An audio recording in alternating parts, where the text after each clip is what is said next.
예수님께서는 헤로데 임금 때에 유다 베들레헴에서 태어나셨다.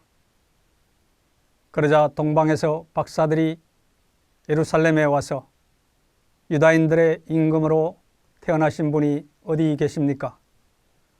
우리는 동방에서 그분의 별을 보고 그분께 경배하러 왔습니다. 하고 말하였다. 이 말을 듣고 헤로데 임금을 비롯하여 온 예루살렘이 깜짝 놀랐다. 헤로데는 백성의 수석 사제들과 율법 학자들을 모두 모아놓고 메시아가 태어날 곳이 어디인지 물어보았다. 그들이 헤로데에게 말하였다. 유다 베들레헴입니다. 사실 예언자가 이렇게 기록해 놓았습니다. 유다 땅 베들레헴아, 너는 유다의 주요 고을 가운데 결코 가장 작은 고을이 아니다. 너에게서 통치자가 나와 내 백성 이스라엘을 보살피리라. 그때에 헤로데는 박사들을 몰래 불러 별이 나타난 시간을 정확히 알아내고서는 그들을 베들레헴으로 보내면서 말하였다. 가서 그 아기에 관하여 잘 알아보시오. 그리고 그 아기를 찾거든 나에게 알려주시오. 나도 가서 경배하겠소. 그들은 임금의 말을 듣고 길을 떠났다. 그러자 동방에서 본 별이 그들을 앞서 가다가 아기가 있는 곳 위에 이르러 멈추었다. 그들은 그 별을 보고 더없이 기뻐하였다. 그리고 그 집에 들어가 어머니 마리아와 함께 있는 아기를 보고 땅에 엎드려 경배하였다. 또 보물 상자를 열고 아기에게 황금과 유향과 모략을 예물로 드렸다. 그들은 꿈에 헤로데에게 돌아가지 말라는 지시를 받고 다른 길로 자기 고장에 돌아갔다. 주님의 말씀입니다. 오늘은 구세주로 탄생하신 예수님께서 공적으로 세상의 모습을 드러낸 것을 기념하는 주님 공연 대축일입니다.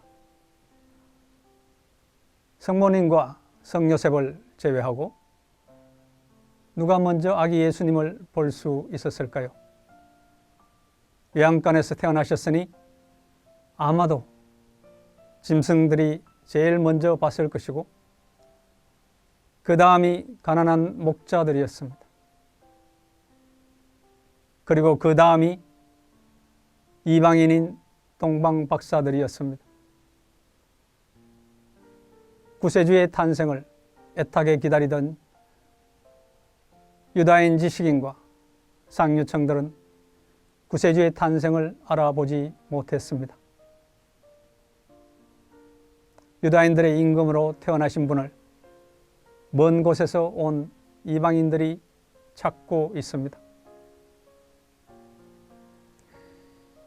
구세주의 탄생을 두고 오늘 복음에는 세 부류의 사람들이 등장합니다.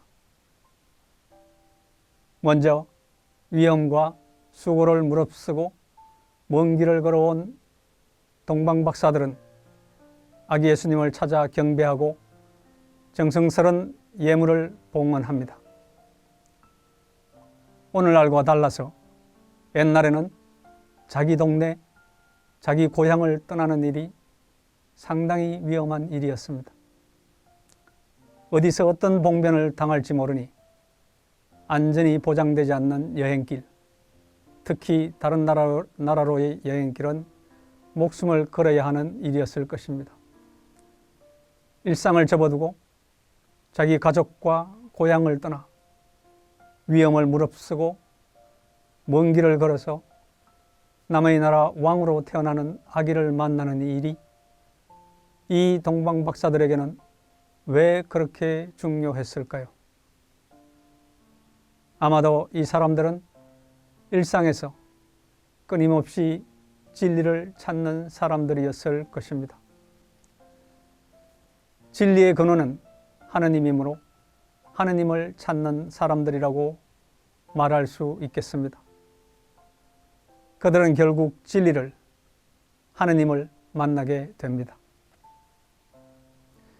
평생을 하느님을 찾으며 기도 속에서 살았던 시메온과 한나가 첫눈에 아기 예수님을 알아보는 것과 같이 말입니다.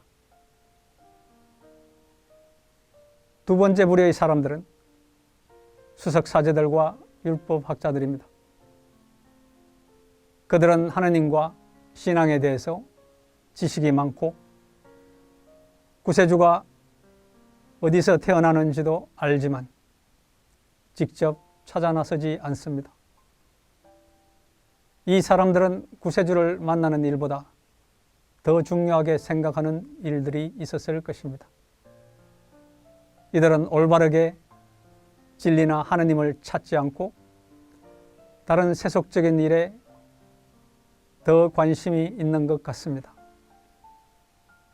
다른 일로 너무 바빠서 온갖 핑계를 대며 하느님의 잔치에 참석하지 않는 사람들과 같습니다.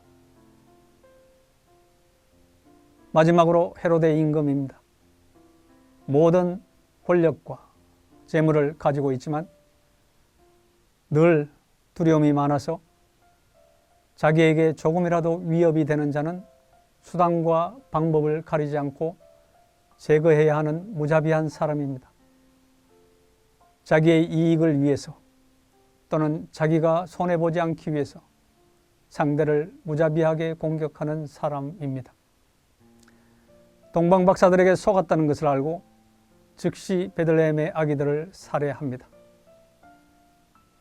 모든 것을 가지고 있지만 단 한 가지 마음의 평화를 가지고 있지 못한 사람입니다. 우리 각자는 어떤 부류의 사람입니까? 나는 예수님을 만나기 위해 어떤 수고와 희생을 바치고 있습니까? 황금과 유향과 모략은 각각 믿음과 기도와 희생을 상징한다고 합니다. 내가 아기 예수님을 위해 바치는 예물은 무엇입니까? 이 시대에 아기 예수님이 다시 오신다면 나는 그분을 알아볼 수 있을까요? 예수님을 만나는 일이 우리 삶에서 무엇보다도 중요한 가치를 가지고 있는 일입니까?